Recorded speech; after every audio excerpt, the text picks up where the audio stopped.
Au Havre, Chevron Oronite développe, fabrique et commercialise des additifs pour lubrifiants destinés aux systèmes mécaniques. Chaque jour, plusieurs entreprises extérieures sont amenées à effectuer différentes interventions sur le site, classé Céveso 2. Il y avait une certaine barrière quand même il y a quelques années entre l'entreprise intervenante et Chevron par exemple, les gens de Chevron. Un problème en fabrication sur une pompe par exemple, on n'allait pas spécialement avec lui, on lui disait exactement ce qu'il y avait à faire, du bureau, voilà, sans réelle préparation. Et en fait on lui donnait le bon travail qui allait bien et on l'envoyait sur le terrain. Voilà. C'était du travail à l'ancienne, démerde-toi comme tu peux. Avant on se cantonnait au travail, on regardait le produit, le danger qu'il y avait juste à côté, c'est tout.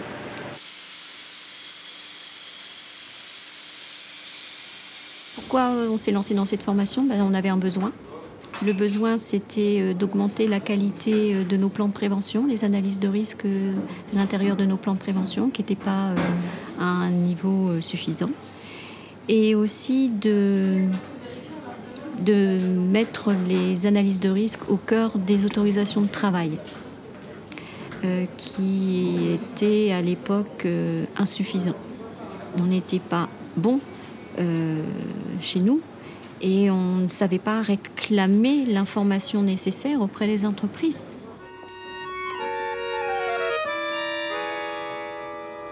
Cette formation nous a été proposée par Monsieur Lefebvre de la CARSAT et l'aide de l'Emphase, une association de donneurs d'ordre et d'organismes de formation.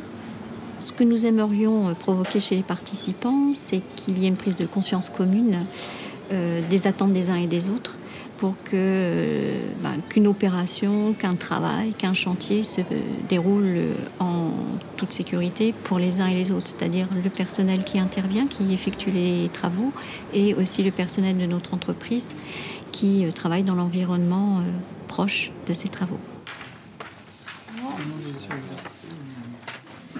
Le but du jeu pour ce matin, c'est de réaliser un mode opératoire pour monter un échafaudage. Si tu ne prends pas en compte l'environnement, tu peux faire... Durant 3 jours, salariés internes et intervenants extérieurs confrontent leurs expériences. Ils prennent alors conscience de leurs points communs et de leurs différences. En fait, il y a beaucoup d'échanges à avoir en fait, dans les tâches. C'est-à-dire que nous, on a une vision, on connaît les produits, on connaît l'état des zones, on connaît nos procédures. Et l'entreprise intervenante, forcément, elle a un tout autre cursus. Donc il faut échanger un maximum et prendre le temps de faire, je pense, pour que ce soit bien fait. On ne se parlait pas assez, c'est surtout... Moi, je sais ça, ce que je pense. Il y a peut-être une manière de faire, il y a peut-être le stress du boulot, l'urgence, il y a peut-être tout ça. Avoir les mêmes façons de faire et pas simplement aller dans « je crois que c'est comme ça ».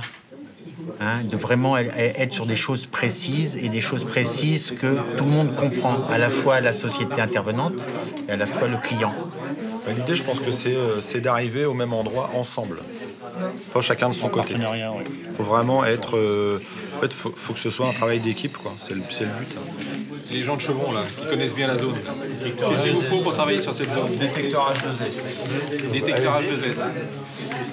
Ensuite, masque d'évacuation. Masque d'évacuation.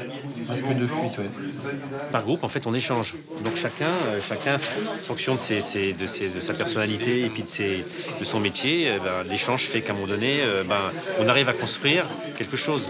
Il n'y a pas un qui peut, en fait, qui détient tout. Et si on le fait, à mon avis, c'est pour que, oui, que ça change et puis qu'on soit beaucoup plus professionnel à tous les niveaux. Et que les intervenants adhèrent à 100% en fait, à la sécurité. Depuis, on a formé environ 320 personnes, donc une grosse moitié de personnel de notre entreprise, Chevron, et l'autre moitié personnel d'entreprises intervenantes.